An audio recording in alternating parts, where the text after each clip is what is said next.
There has been a sharp rise in so-called nudification technology. These AI-powered tools can generate realistic fake images and videos that depict people as undressed, often without their knowledge or consent. William Brangham reports on the growing concern over that technology and efforts to rein it in. As the types and uses of this technology have grown, lawmakers at both the state and federal level have tried to draft laws to curtail it, but that has proven to be very difficult. So to help us understand this current landscape, we are joined by Kolina Kotai. She's an investigative journalist for the news site Bellingcat, and she has been covering this issue closely. Kolina, thank you so much for being here.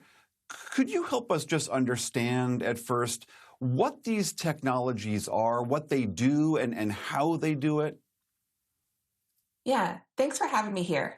It is a little bit of a complicated topic, but essentially there are a range of services, apps, products out there, from websites to an app you can download on your phone, that allow you to essentially take a photo of someone's face and make a pornographic image and a now pornographic video of that person. So this might be, say, something as simple, where the term nudify comes from, is just removing the clothing digitally from a photo. So it takes a real photo, removes the clothes, so the body is completely AI generated. But you might also have technology nowadays that allows you to upload a face of someone from, like, imagine from Facebook or from Instagram, and it creates a whole brand new image. The entire image is AI generated based off that person. So it makes a fairly convincing image or video that is sexual in nature based on that. And there's even apps where you can face swap.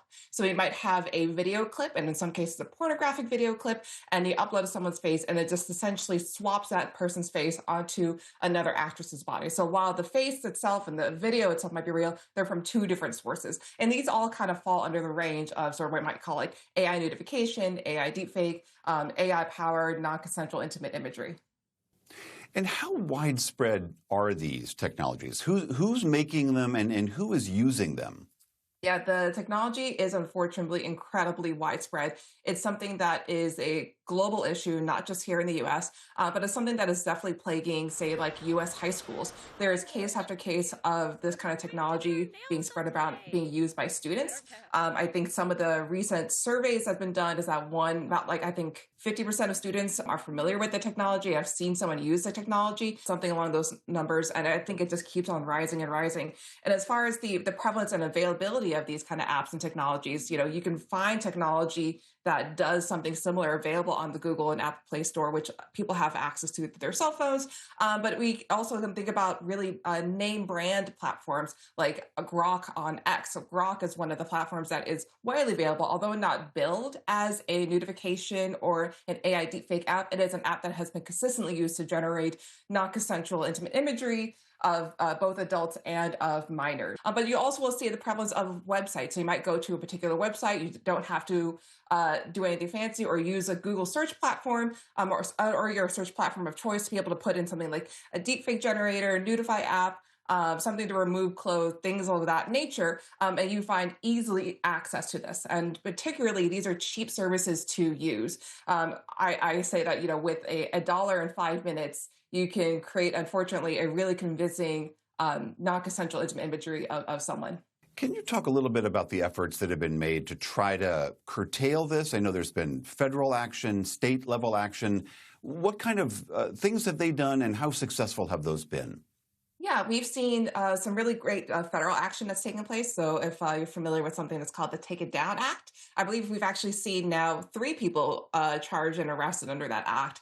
But this is something that has been a big shift, because normally what we've seen is a lot of laws at the state level. So each state is having to put in their own laws, either be it it's revenge porn or synthetic imagery or non-consensual imagery. But the federal act, the Take It Down Act, puts them a little more widespread. So it involves everything from criminalizing the creation of the images. So you'll have actually deepfake laws that now apply across the country. You'll have it applied to platforms. So platforms have 48 hours to take down the image once they've been notified, and a variety of other things. So you're also penalizing people who are also using it to threaten. So sometimes people will threaten, I will create this image of you. And that could even be counted under the Take It Down Act. So it is a big change in legislation. In Minnesota, they recently passed a bill that actually prevents the technology itself. So one thing that I've often talked to and tell people as one of the big gaps we have is that the technology itself didn't seem to be illegal. So while creating the imagery is now considered like universally across the U.S. Against the law, the technology itself is now beginning to, in August, the law will go into effect banning the technology of nudification apps. Right, because I know a lot of your reporting has been looking at the financial incentives here, and it seems like if people are able to make money making these products and selling those products, that's the essential nut to crack here. Yeah, I often like to say I don't think the people who create the technology, make the websites, the apps, and the services are necessarily always in it for the love of the game. It's a little bit of a whack-a-mole situation. In the kind of reporting that we do, we try to identify the people who are behind those websites, who are profiting off the websites, the people paying for those services, to get them shut down, because it's still a very taboo topic to say that I own one of those websites, right? So our reporting hopefully gets those shut down. But ultimately, at the end of the day, if people are no longer able to make money off of these sites, and they're not pulling in the unfortunately multi-million dollar industry that is non-consensual deepfakes, I think they go on to something else. We've seen this time and time again, particularly with a lot of people who are trying to get into the scene. They're getting into it because they think they can make money from it. So the harder we're able to crack down, or a term I like to say is creating friction, we add friction to the process. The harder we make it for people to be able to access that technology, to pay for that technology, for people to profit off that technology, we're going to be able to continue to try to nip this problem in the bud. That is Colina Koltai of Bellingcat. Thank you so much for sharing your very troubling journalism with us. Thank you for having me.